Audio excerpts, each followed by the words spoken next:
Hello Neptune swimmers. I thought I'd do a quick video for you today to just explain what the new normal is going to be for our swimming lessons coming forward.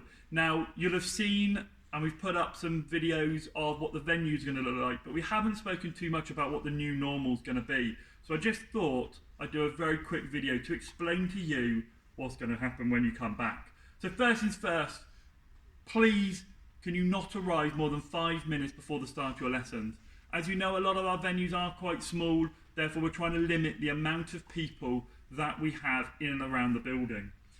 Second, please can you try and come beach ready. Now we appreciate that isn't always possible and we are putting plans in place so that if you do need to change you can. However, where possible, please can you come beach ready. And beach ready means having your swim stuff on before you leave home with some clothes over the top. So when you get to the pool, all you need to do is just take off your top layers and you are ready to come swimming.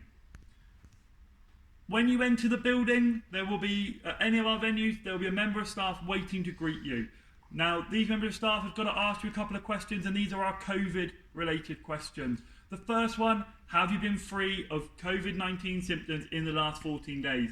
If the answer is that you have been free, by all means, you'll be allowed to come on and swim in your lesson. If you haven't been free, I'm afraid we will ask you to have to go away and come back in 14 days' time. The other question they're going to ask is very simple. Who is with the child?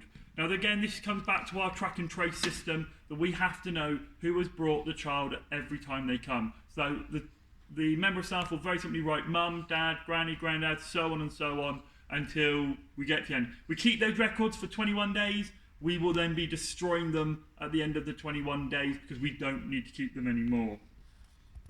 Spectators.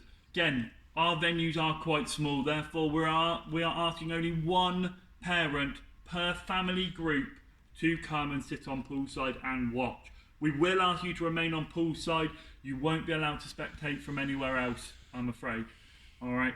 If you have to bring other children with you, that is fine. They will be allowed to sit with you quietly on the pool side. They won't be allowed to run around, they won't be allowed to play with other equipment, I'm afraid. They will have to sit quietly. So if you do need to bring an iPad or something or a phone with them to keep them occupied, please feel free to do so.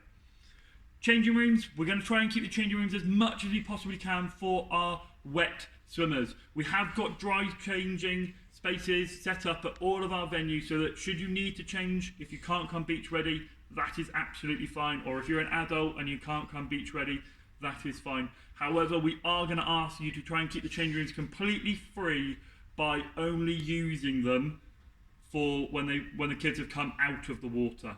All right. We ask you also to bring a bag so you can put your stuff in, or a trug so that you can bring your stuff onto poolside and not leave it in the changing rooms.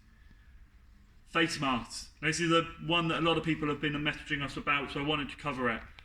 Our teachers will not be required to wear face masks in the pool. It is actually very dangerous for them to wear them in the pool, as it will be for your children as well. We will not be putting face masks on any children in the water. Parents, however, if you want to wear face masks in and around the building, sitting on poolside, you are more than welcome to do so. We are not going to enforce that you have to wear a face mask, but equally we are not going to ask you to take it away. The environment on the poolside is incredibly hot and humid, and at the moment we are being advised not to wear face masks on poolside because of that heat. However, I personally believe that is down to your individual choice. If you wish to wear them, you are more than welcome to. If you don't, that is absolutely fine. When you come in, you'll be asked to queue up, and on the videos for the venues, you'll be able to see them. We will ask you to put their hats and goggles on ready to go. Unfortunately, if goggles come off during swimming lessons, the teachers are going to struggle to put them back on again because we have to still keep that distance from you. We will do our best to try and keep the goggles on, but we might ask you to come forward and put those goggles and hats back on them so that we don't have to do it. I hope that all makes sense to you, and if you have any questions, please feel free to send us a message and we will do our best to answer them. There is going to be further information coming out on our blogs over the next week, so please look out for them. We look forward to seeing you all very soon.